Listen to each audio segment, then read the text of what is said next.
واش كتعرف بلي كاين لاعب واحد في تاريخ المغرب اللي لعب الديربي بقميص الرجاء الي وبقميص الوداد في الروتور في نفس الموسم؟ ولد درب السوينيه معقل الوداديين اللي كبر في مدرسه الرجاء، المايسترو اللي شبهوه بوسكيتش، والمشاكس اللي جاب البطاقه الحمراء اكثر من اللي سجل اهداف. اللاعب اللي دار الروينه في سويسرا وقرر يحرق هو في قمه التالق ديالو، وعلاش غبر شهر ونص، وكيفاش رجع للمغرب ولقى راسو ولا بطل في نظر الجماهير. تخيل تطلع فوق السلوم باش تعتذر الالاف الجماهير وتلقى واحد من الجماهير باغي يطيحك للارض. قصه سعيد فتاح ماشي مجرد قصه كره قدم، هي قصه ديال النفس والغلط والتحدي اللي ما كيساليش. اليوم غنغوصوا في قصه اعماق واحد من اكثر اللاعبين اثاره للجدل في تاريخ البطوله الوطنيه. شدوا بلاصتكم حيت هذه قصه المايسترو المشاكس سعيد فتاح. خليكم معايا حتى الاخر باش تعرفوا البلان ديال فتاح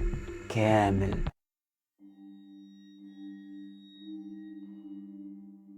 السلام عليكم عشاق المستديرة. اليوم غنهضروا على واحد من أكثر الشخصيات إثارة للجدل في تاريخ الكرة المغربية، اللاعب اللي يقدر يخليك تبغيه وتكرهه في نفس الوقت، وما يمكنلكش تدوي على الديربي الكازاوي وما تذكرش اللاعب المشاكس سعيد فتاح. سعيد فتاح تزاد في 1986 في قلب معقل الوداديين درب السوينية، والمفارقة بدات من النهار الأول. ولد صغير في عائلة كاملة كويرية، كبر وهو كيشوف شعار الوداد في كل القند، ولكن القدر كان عنده رأي آخر. في ماتش ودي ضد الرجاء عين الصياد فتحي جمال ما خطاتوش. فتحي جمال شاف فيه رقيق ديال الكرة وخداه لمدرسة الرجاء وهو في عمره 11 سنة فقط. تخيلوا معايا ودادي قح كيتكون في الرجاء، وهنا بدات الحكاية ديال المشاكس فتاح. تدرج سعيد فتاح من الفئات السنية حتى وصل للفريق الأول في سنة 2005، ولكن الانطلاقة الحقيقية كانت عالمية. فتحي جمال عيط ليه المونديال الشباب في هولندا،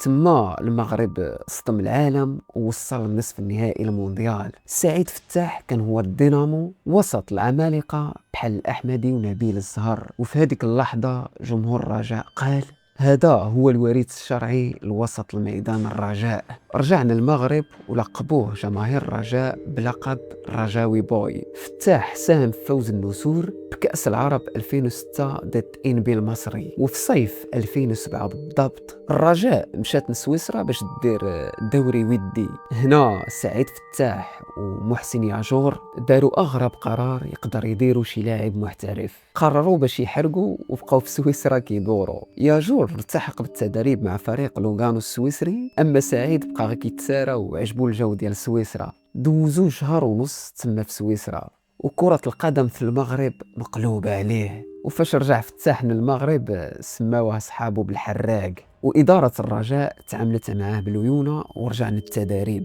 هاد الحادثة بينت باللي سعيد فتاح راسو قاسح وما كيهموش العواقب. علاش فتاح كان واعر؟ كان عنده واحد الأسلوب ديال التيكي تاكا. قبل ما تشهر في العالم التيكي تاكا كانوا عنده واحد التمريرات اللي قصيرة وكان كيتحكم في الكرة مزيان، وكان كيدور اللعب في وسط الميدان بذكاء خارق. ولكن الشخصية المشاكسة ديالو كانت ديما حاضرة في وسط الميدان، كان كيدخل بقوة على اللاعبين رغم البنية الجسدية ديالو الضعيفة، وكيجمع الورقات الحمراء أكثر من اللي كيماركي الأهداف. هاد المزيج بين الفن والخشونة خلاه يكون كابوس لأي صانع ألعاب خصم.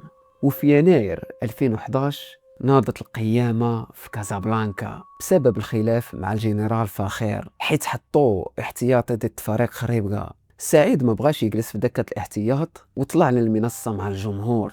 وفي آخر يوم ديال الميركاتو وهو في الطريق ديالو لمدينة القنيطرة مكالمة من عبد الإله أكرم وصدمت الرجاويين وفرحت الوداديين. ولا سعيد هو اللاعب الوحيد اللي لعب الديربي الي مع الرجاء والروتور مع الوداد في نفس الموسم. وهنا سعيد جاوبهم في الملعب وبصم على أداء تاريخي في عصبة الأبطال سنة 2011. سعيد فتاح ما اكتفاش بالانتقال، بل زاد شعل العافية في واحد الديربي بس اللوغو ديال الوداد وشير الجمهور الرجاء بحركات استفزازية. هاد اللقطة قطعت خيط الواد مع المكانة للأبد. الغريب هو فاش حاول يرجع للرجاء سنة 2014 بطلب من نصيري وروماو. جمهور الرجاء ما غفرش ليه أبدا، وفي واحد الحصة تدريبية طلع سعيد فوق السلم باش يعتذر للجمهور، ولكن واحد المشجع بدا كيزعزع السلم وكان غادي يطيحو.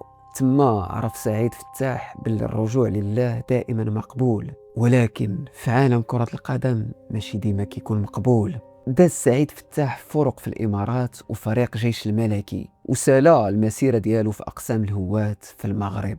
لعب مع فريق باب برت وفريق مرتيل، وسال المسيرة ديالو في سن 34 سنة. سعيد فتاح يبقى ديما هو داك اللاعب اللي جمع بين الموهبة الخارقة والشخصية اللي ما كتسوقش للناس. لاعب عاش كرة القدم بالنفس وما خاف حتى من شي حد.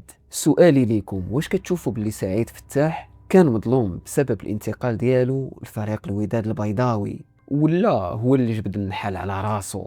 خليوا لي الآراء ديالكم في التعليق. وهنا كنكون وصلنا لنهاية الفيديو. كان معكم كالي، تهلاو.